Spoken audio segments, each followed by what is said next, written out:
ગુજરાતના આ ગામમાં ઉજવાય છે મરેલાનો મેળો। મૃતકોને ખમણ, ફાફડા, સિગારેટ ધરાવવાની માન્યતા। કોઈ સ્વજન મૃત્યુ પામે તો તેના આત્માની શાંતિ માટે લોકો અનેક વિધિ અને પૂજાપાઠ કરતા હોય છે। પરંતુ સુરતના ઉમરા ગામે આવેલા એક સ્મશાનમાં અનોખી પરંપરા રહેલી છે। અહીં દર વર્ષે પોષ મહિનાની 11 અનોખી વિધિ કરવામાં આવે છે। આ સ્મશાનમાં લોકો પોષી એકાદશીના દિવસે આવી તાપી કાંઠે તર્પણ વિધિ કરી સ્મશાનની ચિતા પાસે મૃતક સ્વજનની મનગમતી વસ્તુઓ અર્પણ કરવામાં આવે છે, જેમાં મૃતકને ખમણ, ફાફડા, સિગરેટ તેમજ નોનવેજ ચઢાવાય છે। આ ઉપરાંત કોઈ વ્યસની હોય તો તેને દારૂ પણ મૂકવામાં આવે છે। આ પરંપરા છેલ્લા એકાદ સદીથી ચાલી આવતી હોવાનું કહેવાય છે।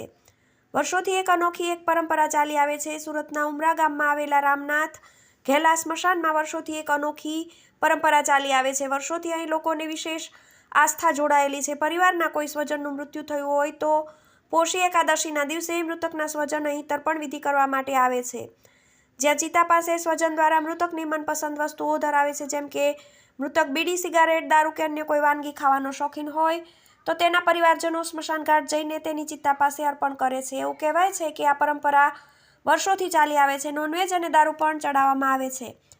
સ્થાનિક લોકોના જણાવ્યા પ્રમાણે આ પરંપરા વર્ષોથી ચાલી રહી છે, જેમાં મૃતકની પ્રિય વસ્તુ લઈને અનેક સ્વજનો નોનવેજ અને ઇંગ્લિશ દેશી દારૂ લઈને પણ સ્મશાનમાં ચિતાની આગળ ચડાવે છે। લોકોની આસ્થા મૃત્યુ પામેલા સ્વજન સાથે જોડાયેલી હોવાથી તેઓ અલગ અલગ ભોગ વસ્તુઓ ચડાવે છે। લોકોની આસ્થાને ઠેસ ન પહોંચે એટલે સ્મશાનના ટ્રસ્ટ દ્વારા પણ લોકોને તેમના પરિવારના મૃત્યુ પામેલા સ્વજનોને મન ભાવતું ભોજન ચિતા પાસે ધરાવવાની પરવાનગી આપવામાં આવી છે।